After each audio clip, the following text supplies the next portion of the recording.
Long ago, a lonely couple lived in a valley and wished for a small baby of their own. Their little house was warm, but a deep silence filled every single empty room. From a back window, they saw a secret garden that no person ever dared to enter. High stone walls were built around it, for it belonged to a very powerful witch.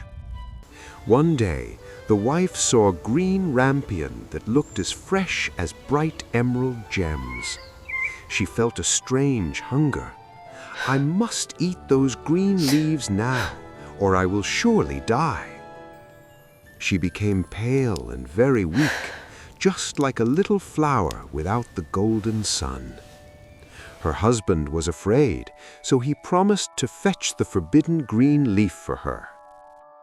When twilight fell, he climbed over the high wall into the garden of the witch.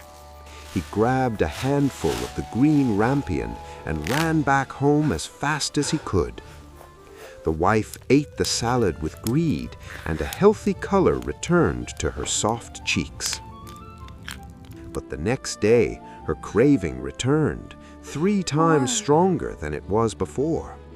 "I must have more," she cried. So the husband climbed over the high wall once more. He landed in the soft earth, but a very tall shadow rose up to meet him there. "You dare steal my precious herbs? You act as a thief in the night." Have mercy. My wife is ill. She will die without this plant to eat. I will let you take all the herbs you wish. But I will take the little one to my tower to keep her safe and teach her everything I know. The man, terrified and helpless, agreed to the cruel demand made by the evil witch. When the baby was born, the witch appeared quickly to claim her stolen prize now. She named the child Rapunzel and took her far away into the deep, dark woods. Rapunzel grew into the most beautiful child that lived under the golden sun. Her hair was like spun gold, shining very bright and growing longer every day. But when she turned 12, the witch locked her inside a very high stone tower.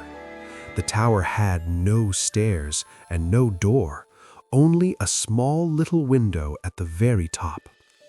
When the witch wanted to enter, she stood below the tower and called out loud, "Rapunzel! Rapunzel! Let down your hair to me!" Rapunzel unfastened her braids and let the long golden hair fall down to the earth. The hair fell 20 ells down, and the witch climbed up it just like a ladder. For many years this was Rapunzel's life, seeing no one but the old cruel witch. She sang to the birds and the clouds to comfort her very sad and lonely heart. Her voice was so sweet, it floated through the dark forest like a lovely dream. One day, a young prince was riding through the wood and heard the sweet song.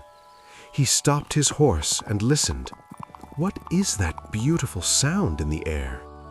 He rode toward the voice and found the stone tower standing in the green glade.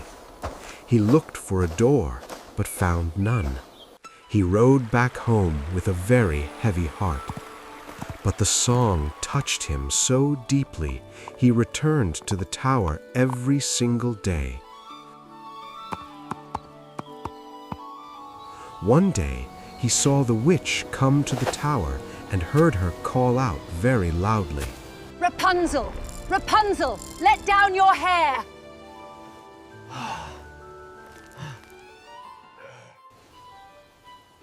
So that is how one climbs to the star. The prince thought with hope. The next evening, when the witch was gone, He went to the tower and called out, Rapunzel, Rapunzel, let down your hair. Above, Rapunzel was startled. That is not Mother's voice, she thought to herself. But thinking it was a message, she let her long golden hair fall down to the ground. The prince climbed the silken ladder, his heart beating very fast and very loud. When he climbed into the room, Rapunzel screamed in great terror and deep fear. She had never seen a man before. Do not be afraid. Your song touched my heart. I had to see you. His kind words melted her fear. She saw he was a young man and very gentle too. Who are you? I am a prince. They talked for hours as the moon rose high, forgetting all about the passing time. He told her of the world outside, of horses, big cities, and very vast oceans. She told him of her paintings and the small birds that visited her stone ledge. Will you be my wife and leave this lonely tower? Yes, but I cannot get down. I have no ladder to reach the ground. Bring me a skein of silk each time you come, and I will weave one. So the prince came every evening, bringing silk of bright blue and shiny silver. By day, the witch came, and Rapunzel hid the silk and the secret in the room. Rapunzel wove the ladder, strong and light, dreaming of her happy new freedom. The prince brought news of the kingdom, and Rapunzel taught him many lovely songs. Their love grew like the green vines on the tower, very strong and very deep. Summer turned to autumn, and the long silk ladder was nearly finished at last. But secrets are hard to keep, and a slip of the tongue is a very dangerous thing. One day, Rapunzel spoke without thinking to the old witch who lived with her. Tell me, Mother, why are you so much heavier than the king's son? Wicked child! I thought I hid you from the world, but you betrayed me. She took a pair of shears, sharp and cold, and snip, snap, she cut her hair. The beautiful braids fell to the floor, lying dead like a pile of cut grass. The witch was merciless. She dragged Rapunzel to a very desolate wasteland. Rapunzel was left alone, with nothing but her tears and the cold, biting wind. Back at the tower, the witch prepared a very cruel trap for the young prince. When evening came, the prince rode to the tower, his heart full of great joy. Rapunzel! Rapunzel! Let down your hair! The witch let the hair fall down. The prince climbed up, unknowing and happy.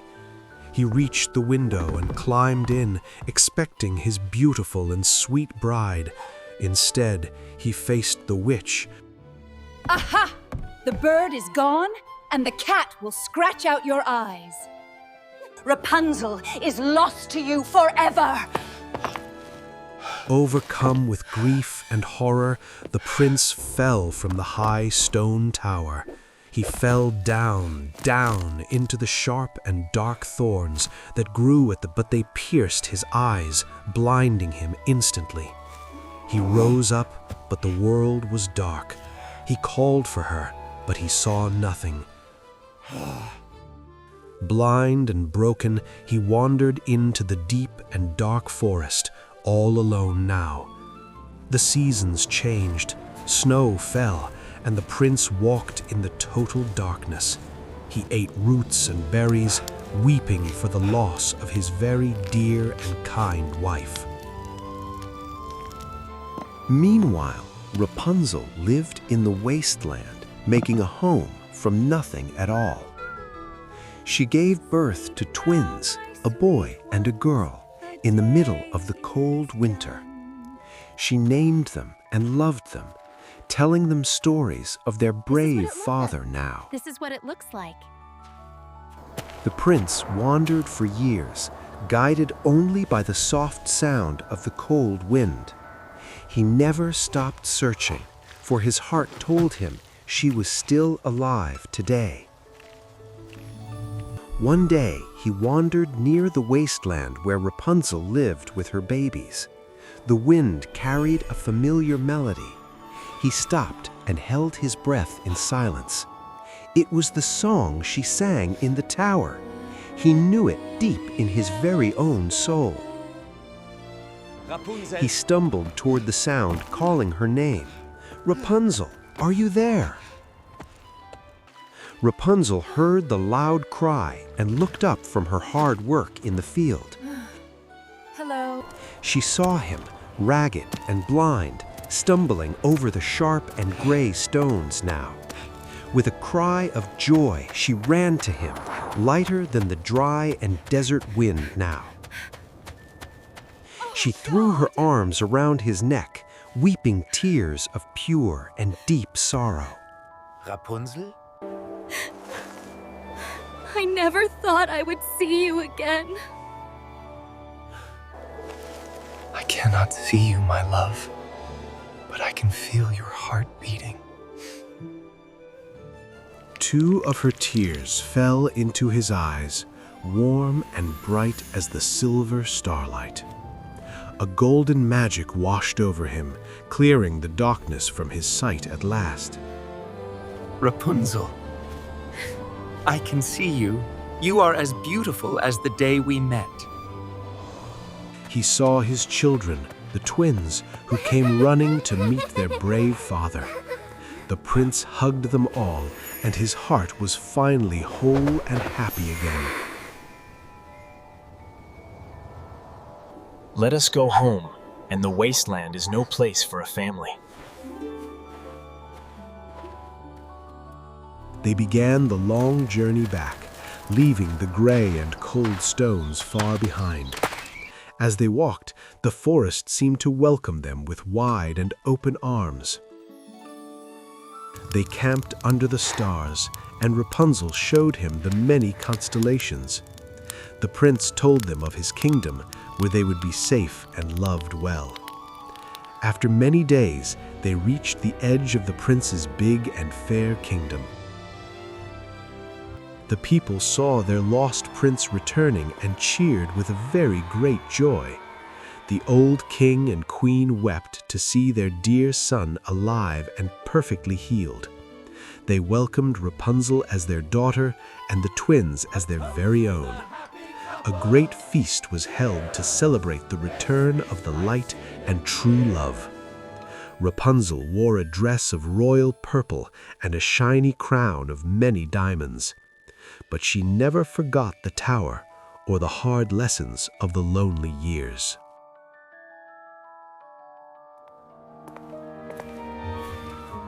What are you thinking of? I am thinking that even in the darkest tower, there is always hope. The kingdom rejoiced, for their future king had finally found his beautiful new queen.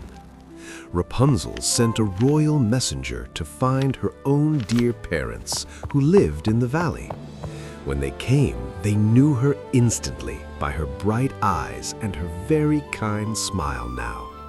The family was finally complete. The circle broken by magic was now perfectly mended. As for the evil witch, she was never seen in the beautiful and large kingdom ever again.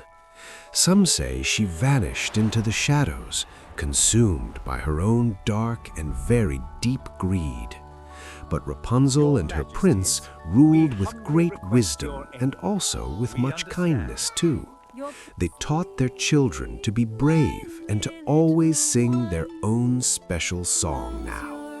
And every year they planted green rampion in the big and lovely castle garden today, not to eat with greed, but to remember where their long and hard story first began. The tower remained standing, a silent stone memory in the middle of the deep woods, but it was no longer a prison, for the little golden bird had finally flown away. Rapunzel's hair never grew long again, but she did not mind that fact at all anymore. She had found something stronger than magic. She had found her one and only true love. And so they lived, content and happy, for all of their many long and wonderful days. The story of the girl in the tower was told for many future generations of the land, reminding all that even the highest walls cannot keep out a very true and pure love, and that every voice, no matter how small, deserves to be heard by all other people. So if you walk in the dark woods and hear a song, listen very closely to the sound. It might be the echo of a love that changed the whole wide world forever and ever.